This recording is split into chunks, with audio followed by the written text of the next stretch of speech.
Почнуваме колешка Тасевска. Зошто, ако сте сигурни од СДСМ во се тоа што го зборите, не се нафатите на избори, туку бегате како ѓавол од крст? Неќете идете на избори затоа што знаете дека ќе бидете поразени 100.000 разлика. До година ќе бидете поразени 200.000 разлика. Ќе дојде денот.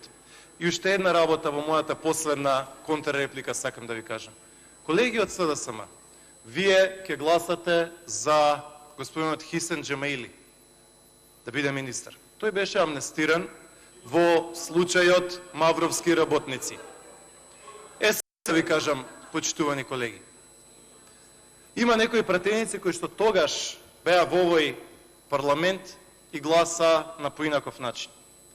И немате право, морално, десетици и десетици луѓе да бидат во затвор, на казни од по 10, 15, 18 години, во ситуација во која што беше лош и тежок ден, но немаше жртви, немаше загинати.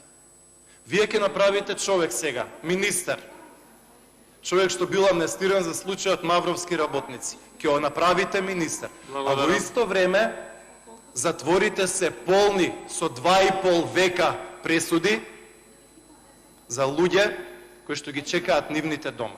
Размислете за ова. Треба да има амнестија за случајот 27 април и после толку години некои луѓе да си отидат дома, затоа што тоа треба да биде помирување. Треба да се подаде раката, ако веќе го правите Хисен Джемаили министер, пратете ги тие луѓе кои што се во затвори сега, пратете ги дома. Покажете големина и кажете ајде да се помириме. Повелете, гласајте. На вас е одлуката.